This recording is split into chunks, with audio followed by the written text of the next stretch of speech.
손해가 무엇일까요? 그 역사 문제를 가지고 건드리잖아요. 그럼 예. WTO 위반이에요. 이거는 정치 문제 가지고 무역 문제를 건드렸단 말이죠. 그런데 이제 그 뭡니까 예외 규정을 받으려면 테러 뭐 이런 게 있단 말이죠. 그렇기 때문에 북한을 끌어들이는 거고요. 또 하나는 뭐냐면 일본 사람들도 불만이 많을 거 아니에요. 어차피 경제 제재를 하면 그 손해를 자기들도 봐야 되거든요.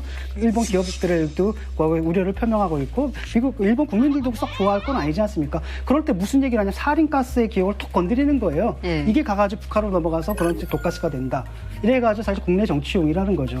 이 사람들의 논리가 바뀌는 것만 봐도 이 사람들이 의도를 읽을 수 있다는 거예요. 사실 말이 안 되는 주장을 지금 하고 있다는 거고 상당히 정치적이고 전략적이고 이런 것들이 깔려 있다는 거죠. 사rin가스 이야기까지 이제 꺼내 들어서 일본의 안보 위기론으로 지금 가져가려는 네, 그리고 의도가 아까 있는 것이다. 지금 그런 애칭가스 말씀이신 완전 거고요. 코미디인 게 사린가스 같은 거 만들 때 그렇게 고순도 비싼 가스가 필요 없대요. 북한에서 무슨 황산만 보도 얻을 수 있는 건데 그걸 갖다가 그 비싼 값에 그걸 사다가 그걸로 만드냐? 네. 그러니까 완전히 말도 안 되는 코미디를 좀 저들이 하고 이게 있는 두 가지 거거든요. 이유가 있는데 네, 네. 하나는 경제 제재를 하는 이유가 안보 문제를 포함한 신뢰의 문제다라는 것을 강조하기 위한 명분을 쌓기 위한 부분이 있고요.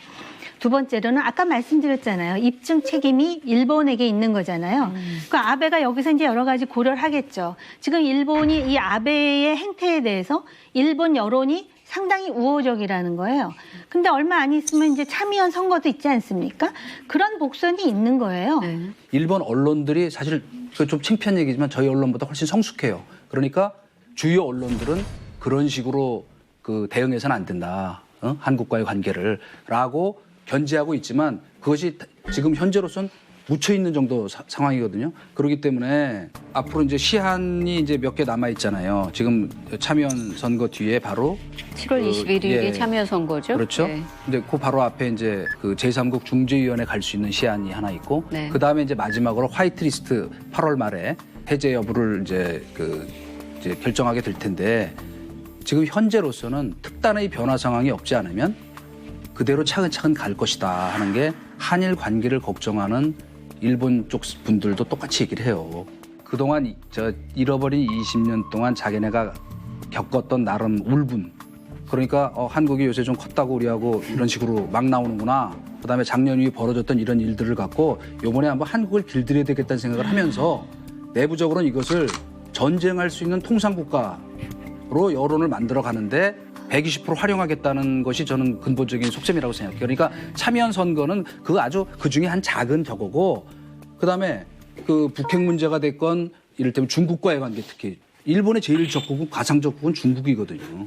그런데 이미 한미일 동맹에서 떨어져 나가서 이제는 중국 편을 드는구나 하는 그런 그걸 갖는 순간 그때부터는 더 이상 그 한국과 애면글면하면서 잘 지내도록 노력할 필요가 없다.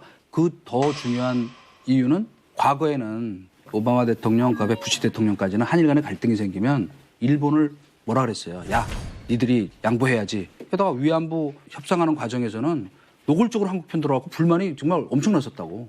그러나 지금은 뭐냐면 미국이 한국 편 듣지 않아요. 들어주지 않아요.